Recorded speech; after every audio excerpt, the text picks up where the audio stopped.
I cannot describe to you how I feel right now.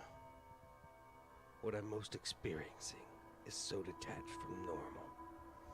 I'm almost convinced I've finally gone insane. Almost. My wife, B, died during childbirth. She was gorgeous, funny, intelligent, and stubborn. A woman whose laugh was so loud eating at restaurants was a challenge, and whose stare was so intense it made my hands shake. I lost her as she gave birth to our daughter, Sam. Of course, I could have resented Sam for taking away what was once mine in a way nothing else can be. For taking what was so truly and utterly pure. But I didn't. I knew B wouldn't have wanted any resentment. She wouldn't have wanted our child to have a life ruined by hate.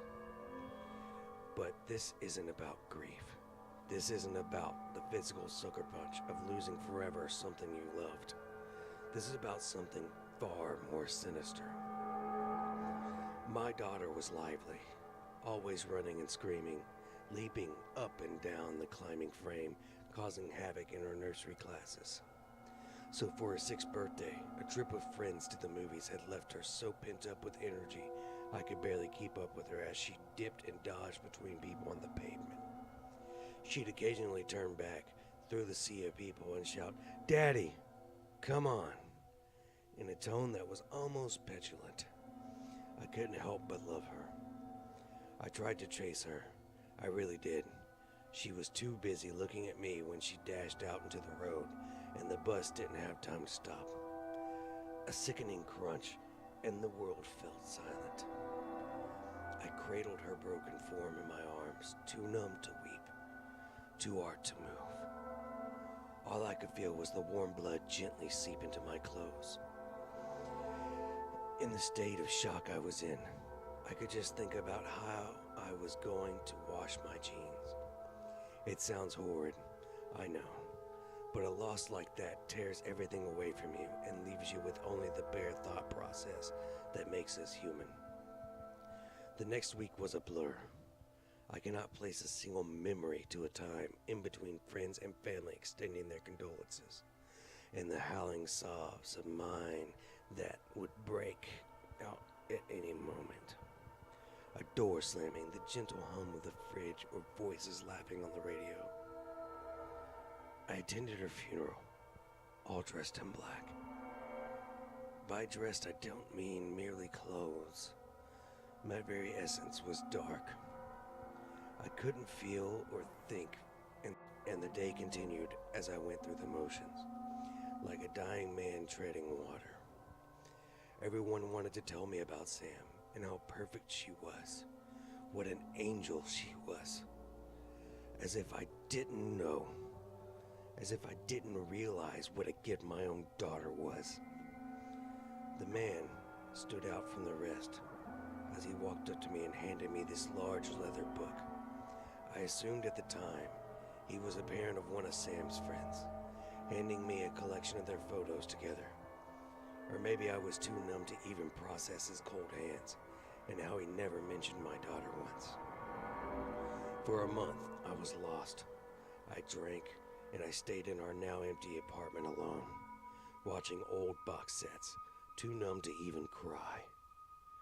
It was only when my sister arrived, when she held my hand and talked to me, that I began to come out of my shell. She'd sit and listen to the most insane things I said, and gently coaxed me out of my depression. Not completely, but enough for me to begin to live what was almost a real life again. That was when I opened the book. I decided to remember Sam for all the joy she gave, and was prepared to reflect on her life without feeling miserable. I opened the first page. It was essentially a binder full of Polaroid photos of my daughter growing up. I furrowed my brow. They were taken from a distance, blurred slightly, and I was in a few of them. I began to feel sick, but hoped that the following photos would provide some explanation. I came up with every excuse of how the man obtained these photos, desperate to view the moments of my daughter's life without a sense of trepidation. The photos grew closer and closer to my daughter's birthday.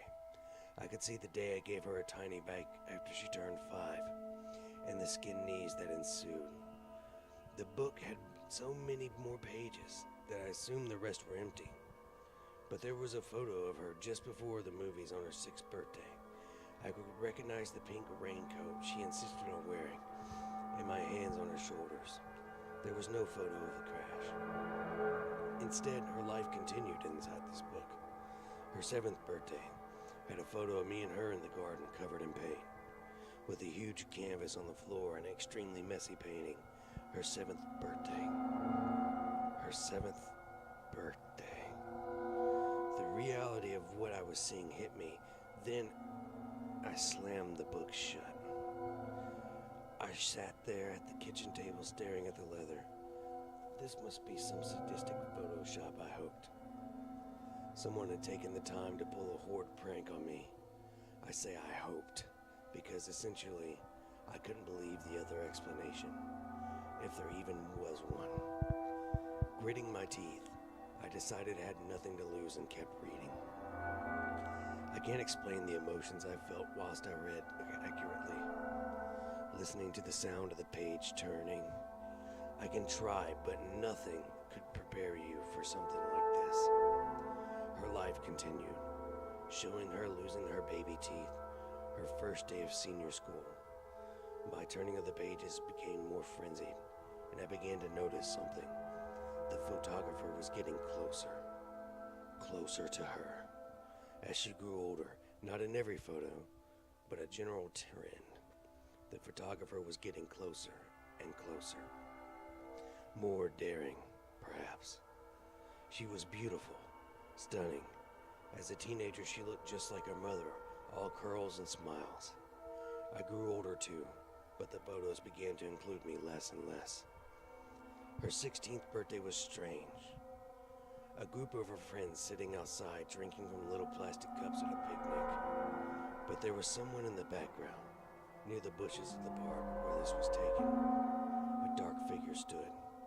You wouldn't have noticed him if not for the small shadow he cast on the grass. I leaned back for a moment and exhaled.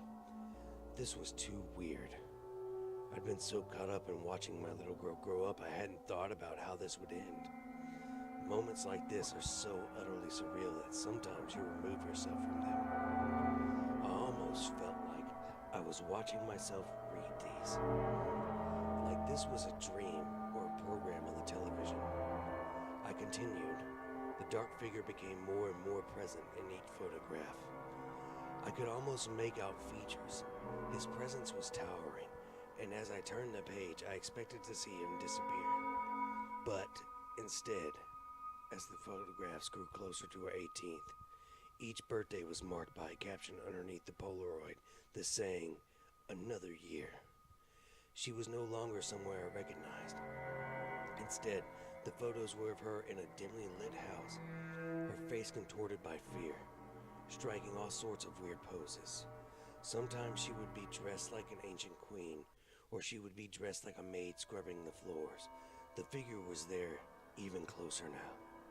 His legs or his arms would appear in each and every one. No matter how she was dressed, in every photo her face had this desperately pained expression. It killed me. There were bruises on her face. She looked thin, ill even. I couldn't do it. This was sick. Properly sick. My girl. I soldiered on.